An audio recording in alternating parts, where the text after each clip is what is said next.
सुप्रभात बच्चों। आज हम बाल रामायण पुस्तक के अंतर्गत राम का राज्याभिषेक पाठ पढ़ेंगे, जो कि आपकी बाल रामायण पुस्तक का अंतिम पाठ है। तो जैसा कि आपको पता है कि राम ने लंका में विजय प्राप्त कर ली थी और उन्होंने रावण का वध कर दिया था। इसके पश्चात श्री राम ने लंका का राजा विभीषण को बनाया और विभीषण चाहता था कि राम कुछ समय के लिए लंका में रुकें, लेकिन राम की कुछ परिस्थितियां अलग थी। उनको अयोध्या वापस जाना था। तो किस प्रकार वो अयोध्या वापस जाते हैं और वहां पर उनका राज्याभिषेक होता है, इसके बारे में यह पाठ है। तो इसका अध्ययन अब हम प्रारंभ करेंगे।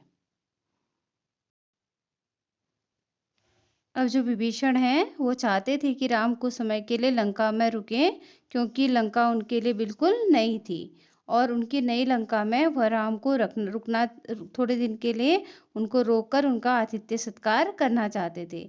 तो विभीषण ने राम से अपनी इच्छा व्यक्त की और कहा कि मैं चाहता हूं कि आप कुछ दिन के लिए यहाँ पर विश्राम करें और युद्ध की थकान भी आपकी उतर जाएगी।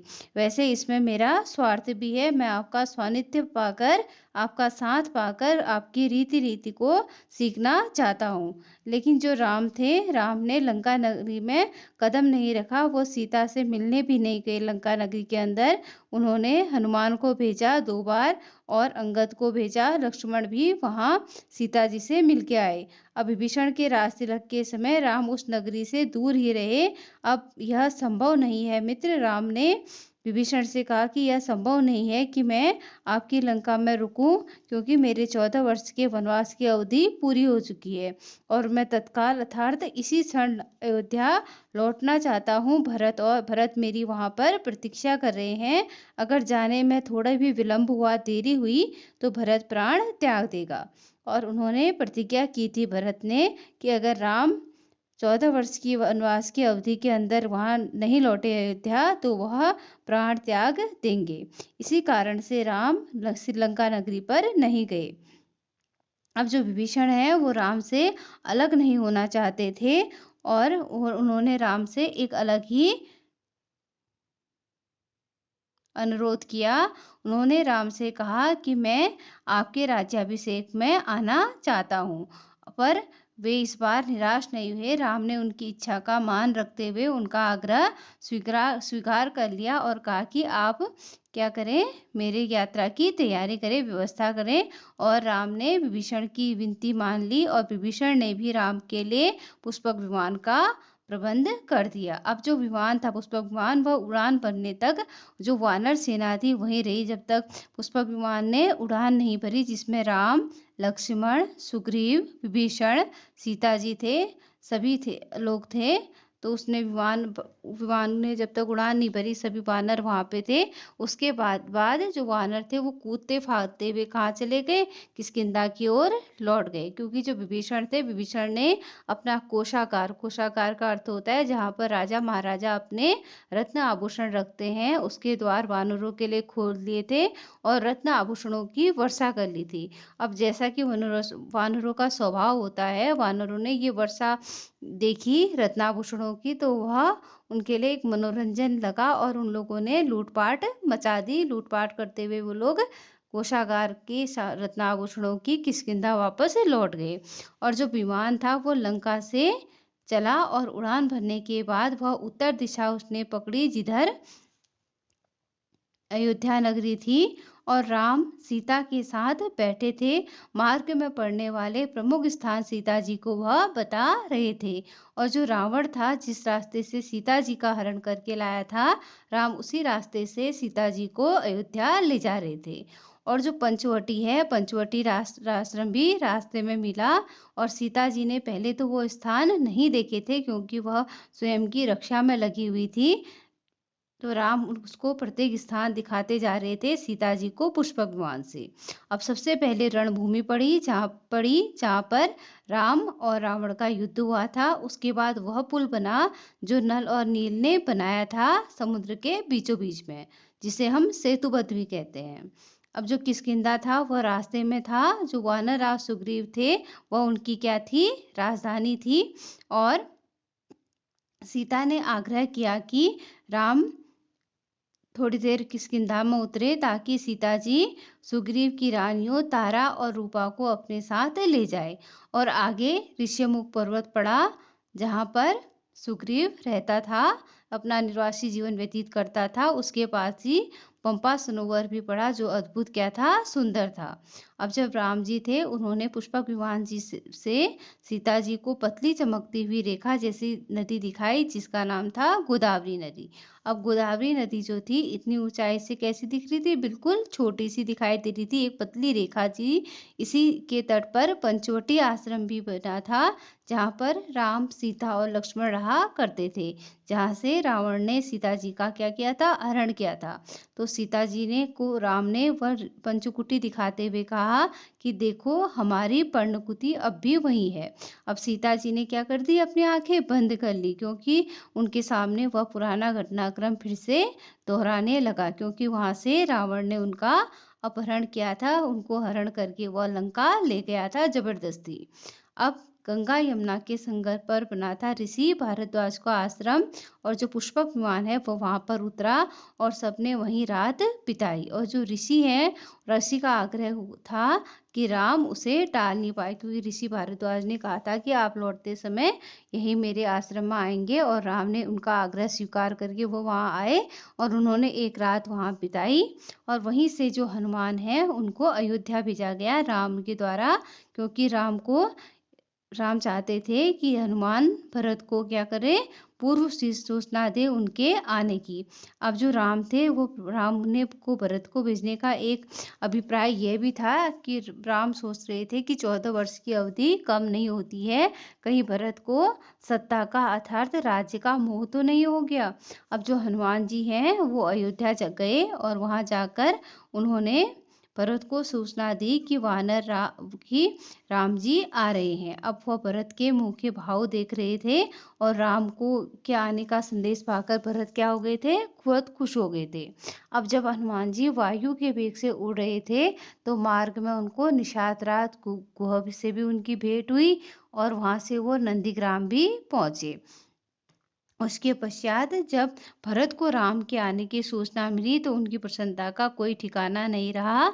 उनकी आंखों में आंसू बह उठे, और वे बार बार हनुमान को धन्यवाद कर रहे थे कि वह उनको इतना शुभ समाचार पहुंचाने के लिए आए, और केवल उनके चेहरे पर प्रसन्नता का भाव था, और कोई भाव नहीं था। हनुमान जी उनसे विदा लेकर वापस आश्रम लौटे, और राम को सारा घटनाक्रम उन्होंने बताया कि भरत के चेहरे पर क्या है, केवल प्रसन्नता का भाव है, राज्य का उनको कोई मोह नहीं है।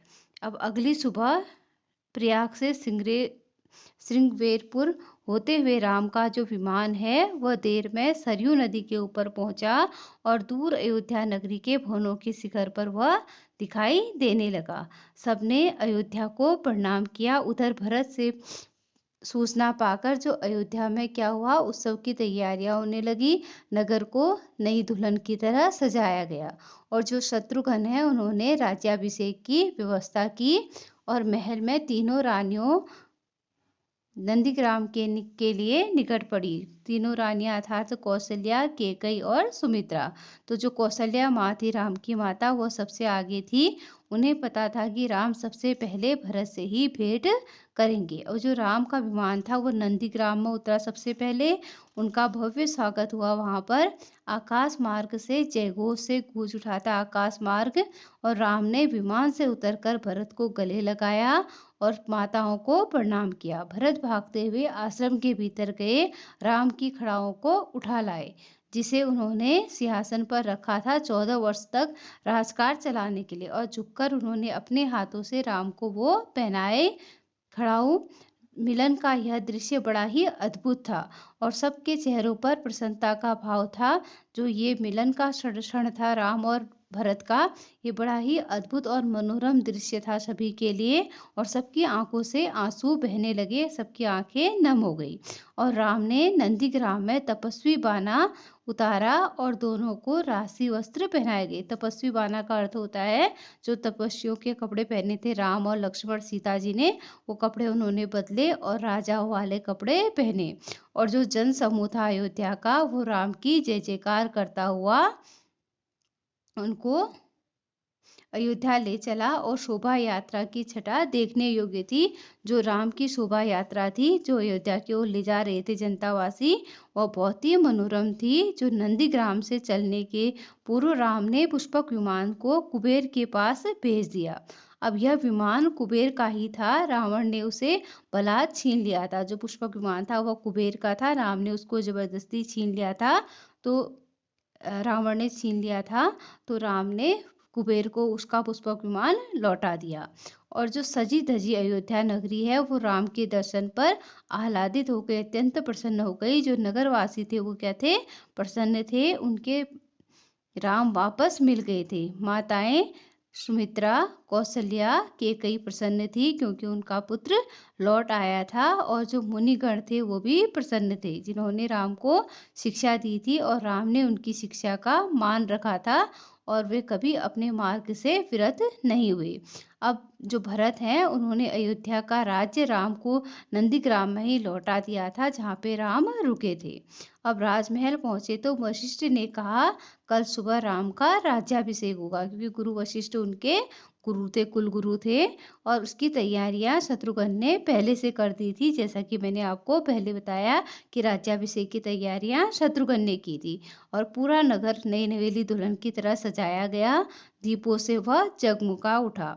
तभी से हम यहाँ पर राम के लौटने के उत्सव के साथ से ही दीपावली का उत्सव दीपों को जला के शुरू किया जाता है। अब फूलों से नगर को सुशोभित किया गया और जो वाद्य यंत्र थे वह झनकृत हो गए, जो बाजे गाजे थे वो बजने लगे, क्योंकि राम का 14 वर्ष बाद राम अपनी अयोध्या लौटे थे। अब अगले दिन जो वशिष्ठ हैं, उन्होंने राम का राजतिलक किया।